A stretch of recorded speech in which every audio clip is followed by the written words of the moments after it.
Hi everyone, today we're going to talk about how to prepare your property to put it up for sale. So if you're thinking of selling in the next 6 to 12 months, this is what you need to do to put it up for sale.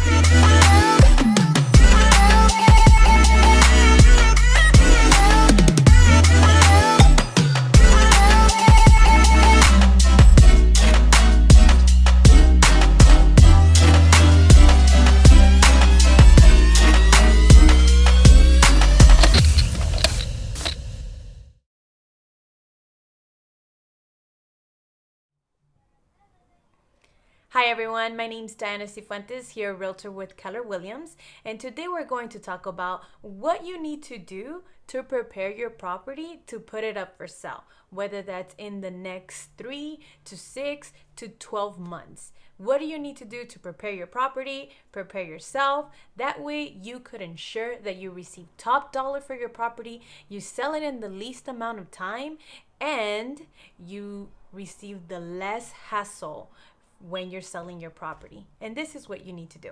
Number one, you want to make sure that you take care of deferred maintenance. Yes. So whatever maintenance around your property that you know that needs to get done, maybe like little holes in the wall, or maybe reclocking your bathroom, or replacing some fixtures that look really old school onto the property, or little maintenance that will not total up too much and you could take care. Because when a buyer comes and previews your property and they see all these little repairs that need to be done, they don't really total up the actual cost of what it's going to cost to repair those fixtures. For them, it's just $100 here, $100 there, or $500 here, or $1,000 there. When in reality, it might just cost them $100 to repair, a couple of those repairs. So if you're able to start making sure that you do all those little maintenance that are not gonna total up to, but you could see them. The next one is you want to make sure to declutter your property. I get it. It happens. I mean, once you have a couple of years living in the property, it's so easy to pile stuff on stuff on stuff. Yet, when buyers come into your property and the property looks cluttered, it seems smaller. Then when they go to another property that is not cluttered, it seems bigger. The properties might be exactly the same in square footage and might have even the same format, but one is cluttered and one isn't. So the one that isn't cluttered will look bigger in size. So make sure that you declutter. Start putting away some stuff. Put some stuff in some boxes. Put that in the garage or a storage place if you want some. Make sure to get rid of as much as possible. Sellers, it's not possible to over declutter your property. That does not exist. Okay, so make sure that you take care of that. Declutter, start organizing. Make sure that you organize some stuff for when the buyers come into your property, they could, see how big the actual property is. The next thing that you want to focus on is making sure that you brighten up your home. Yes, buyers, when they're shopping, they're buying based on feelings. And when you walk into a property and it's dark, it doesn't give you a good feeling. So make sure that you brighten up your property. If you have dark curtains, replace those with some light ones, or replace them with some that let in a lot of light. Make sure that you replace any, worn out light fixtures. Make sure that it's nice and bright, that there's enough light going on in your property. If you have dark paintings or dark paint around your property, make sure to repaint that to something that makes it look brighter, like some color of whites or soft yellows will make sure that your property looks nice and bright.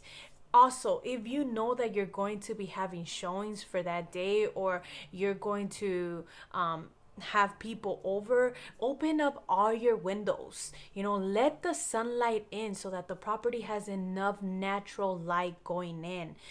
If you're going to have showings or anything like that, I always recommend my clients to leave on all lights. Of course, you have to be comfortable with that. If you're not comfortable, it's okay, but try to open up as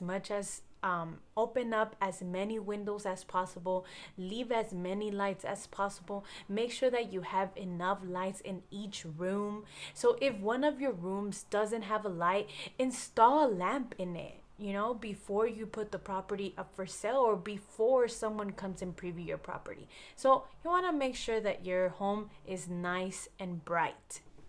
Once you have brightened up your property, the next thing that you want to ask yourself is, when was the last time this was updated? Yes. Now, if you want to sell your property for the most amount of money, you want to make sure that you invest a little bit in it. That way, it could be appealing and it could be one of the best homes that are on the market right now. So ask yourself, when was the last time this was updated? When buyers are buying, like I mentioned before, they're feeling based. So when they walk into your kitchen and it doesn't look updated at all, they're already thinking, oh, I'm gonna have to update this, I'm gonna have to update that, I'm gonna have to update this. And sometimes buyers could be overwhelmed, and just because they are overwhelmed may make them not want to purchase your property. So make sure that you have asked yourself what needs to be updated and that you update it. What I always tell my clients, if there's a certain place in your property, whether it's your kitchen, your bathroom, a room, a living room, that has not been updated more than 20 years, you want to invest some money into updating it, because it's going to cost you way more down the line when you put it up for sale than for you to do your own repairs yourself. So if windows need to be updated, update them, or doors. There's nothing worse than getting to the front door of a property and the doorknob looks old, or the door looks old. Make sure that you update that, or maybe the paint has, chipped off for some time. It happens, trust me.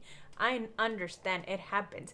But if the paint already is starting to look old or is chipping, please just go ahead and, repaint it. Make it look nice and fresh so that your property has the best views for buyers. The next thing that you want to focus on is curb appeal. When a buyer drives up to your property and they park, what is the immediate first impression that they receive as soon as they get off the car? Curb appeal is really important because this is the first impression that buyers are receiving of your property. And there's this such thing that is called confirmation bias. Confirmation bias is meaning that when a buyer sees your property and the first thing they think is, oh, this is a beautiful home, then when they enter the property, their brain is more inclined to finding things and facts that are gonna confirm that reaction. The first confirmation, this is a nice home. Or if the first thing that they say is, oh my god, this property needs it has an overgrown lawn, we're gonna have to fix that, it looks not updated. When they go into your property, they're most likely going to find things that confirm that your property is not updated, it needs work, it needs to be updated. So curb appeal is important, and most of my clients don't need a lot. Most of the time you just need to clean up your lawn, make sure that it looks nice, maybe put some pots and some flowers to make sure that the property looks good. Again, if the paint looks chipped, make sure to, repaint it. If it just looks dusty and it just looks like it needs to be washed, get yourself a pressure cleaner and just wash the property from the outside. Make sure that when that buyer drives up and they see your property, they are automatically thinking, this is a nice home. This is a cute home. This looks like one of the properties we want to consider. The next thing that you want to focus on, and I know that this is hard for a lot of my clients, is you want to make sure that you depersonalize your property. Trust me, even for me, sometimes it could be a little uncomfortable when you walk into a property and there's a lot of personal stuff up, like, graduation pictures or family pictures, little knickknacks or personalized items. It could be a little uncomfortable. It feels like you're invading someone's space. So I always recommend all my clients, make sure that you depersonalize your property. So any photos of you and your family, I know that we love them, but put them away. Make sure that you carefully put them away. Make sure that you label it correctly, so when you move to your next property, that could be the first box that you open. But while your property is going up for sale, you want to make sure that you put all of that down. Anything that is personalized to you and your family, your ideals or your morals, make sure that you put them down. That way, when the buyer comes in, they could go ahead and envision themselves in your property. Envision themselves having their own family portraits or their own knickknacks laying around, or their graduation caps or their graduation photograph. Make sure that you depersonalize the property. That way a buyer could envision themselves buying your property. That's very important. I know it's hard. Trust me, I know it's hard, but you want to make sure that you do that. The next thing that you want to go ahead and focus on is deep cleaning your property. Yes, you want to make sure that you deep clean. So if you have high ceilings, you need to get that clean. The last thing you want is someone to look up and see a spider web. We don't want that. Or, some brown stuff. No. Make sure that you deep clean. Your closets as well. Make sure that they're nice and organized. Or your pantry, make sure that it's nice and organized. Or your kitchen cabinets. I know that you don't think that buyers will do this, but trust me, when buyers walk into a property, they want to envision themselves in the property, especially women. We walk into the kitchen and we want to open the cabinets, and the last thing that you want is someone to open a cabinet and for all your soup items or your pastas be all over the place. Trust me, make sure that you organize, make sure that you deep clean. It makes a big difference when someone walks into your property and sees it nicely organized, cleaned up. It makes a big difference. And lastly, the last thing that you should focus on is interviewing agents. Yes, you want to make sure that you interview agents early on.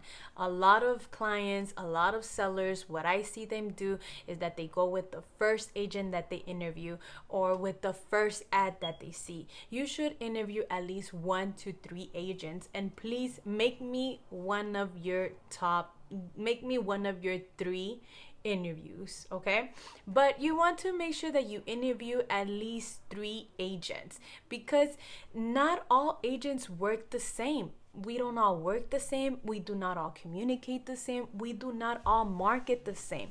The things that I would recommend for you to focus on when you are interviewing agents is what type of marketing are they going to do for your property. Are they going to hire a professional to do photographs, or they're just gonna take pictures of your phone? You won't believe it, but it's true. There's agents out there that will not invest anything into your listing. Now, what top agents do and what I do is I make sure that I invest back into my listings.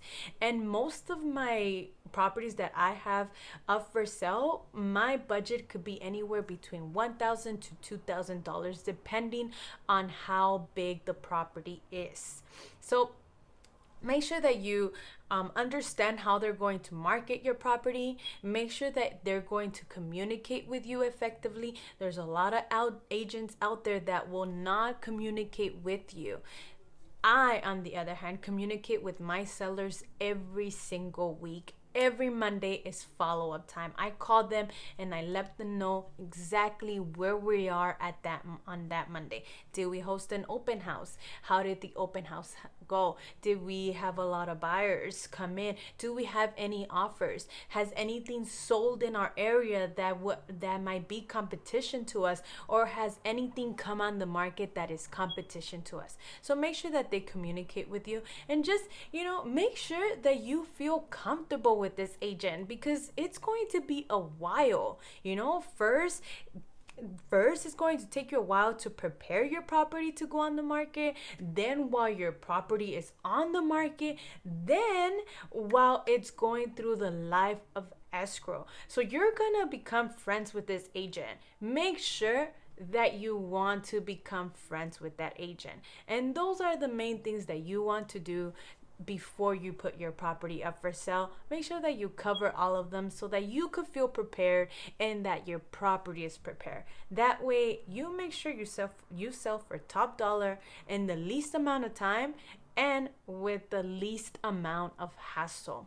So guys, the question for this video is, do you believe that depersonalizing a property helps you tour it better?